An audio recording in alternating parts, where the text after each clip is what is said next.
Go ahead. We're going to go to Monty, middle, third row. Monty Poole, NBC Sports Bay Area. Steph, what do you take from this game? This is the first time you guys have lost a game, one of the finals game. What are the good and bad things you take from this specific game? And obviously the bads, we were down 0-1, but it's not the end of the world. You know, new experiences for us all the way through, but you know, we've proven our resiliency and ability to win games that we need to, and kind of answer the bell and learn from, you know, nights like tonight. So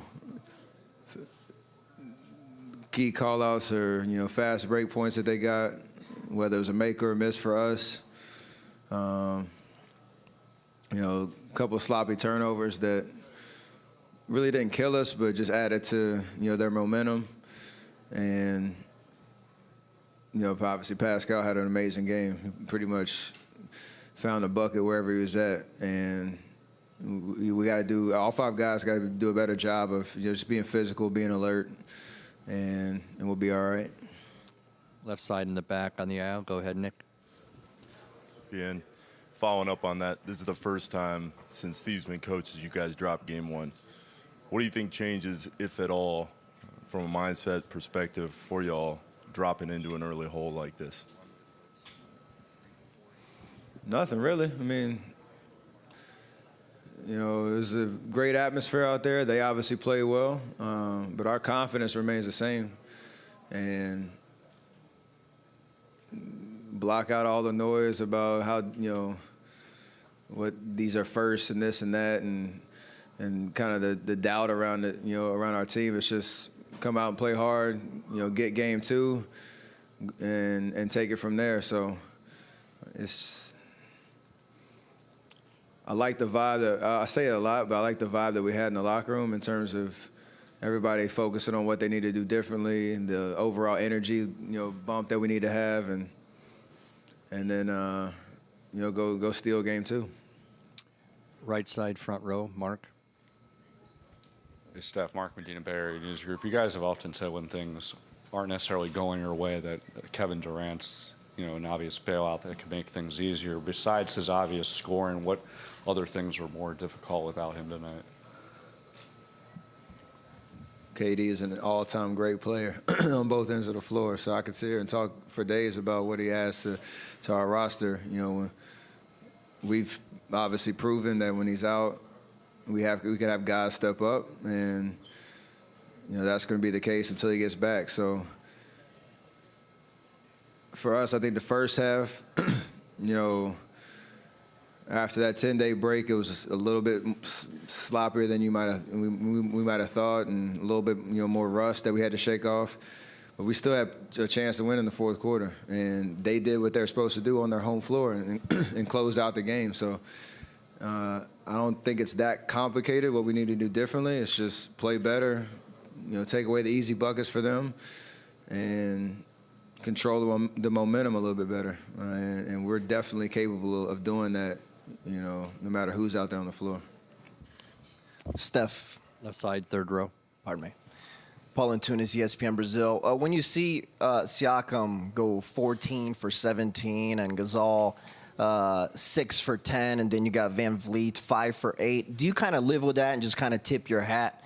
Because you guys seem to do a good job kind of blitzing Kawhi, getting the ball out of his hands. No, I'm definitely not smiling at him and saying, good job, guys. It's we can do things differently and a little bit better, be more physical on them, be more aware of where they are on the floor. Obviously, Kawhi is the nucleus of what they do, and like you said, we did a good job on him, but we have to keep doing a good job on him. But especially early in the first half, we didn't rotate well enough, and just make them think a little bit more. They were really comfortable out there, stepping into open threes. A couple of miscommunications where almost like practice shots, and obviously they made them. So defensively, overall, we can do a lot better job, as well as some of the good things that we did. Fourth row in the middle, Kayla. Steph, Kayla Gray, TSN. I mean, outside of the break, you guys don't really have that much tape to work off of with this Raptors team. I mean, I know you're very familiar with Kawhi Leonard. Did you think that posed a challenge as well?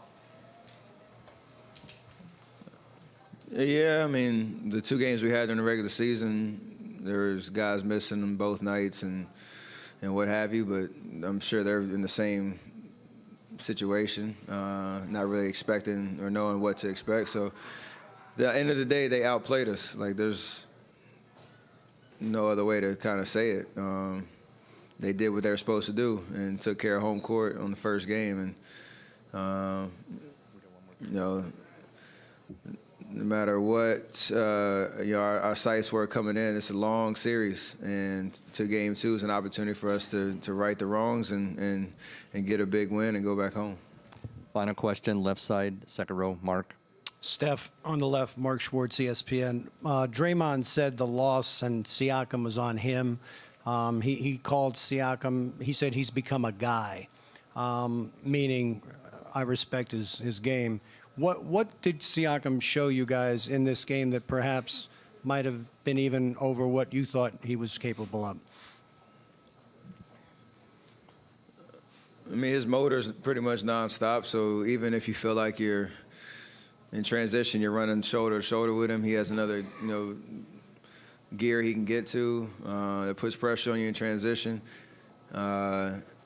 He showed that, you know, pretty much all season, but tonight especially when he puts the ball on the floor, he's pretty composed, knowing what he's trying to do with it, and obviously great at finishing no matter, you know, where it is around the paint. He knocked down 2 threes, which was you know, big for him to keep the momentum going. But at the end of the day, like Draymond said, you know, it starts with the one-on-one matchup, but you can't give him any dare shots, and you can't give him any straight line drives to the basket. And that's just an effort thing that we all can be more mindful of, because at the end of the day, it's not just going to be Draymond guarding him the entire game. So, you know, he played well, and we got to do something about it.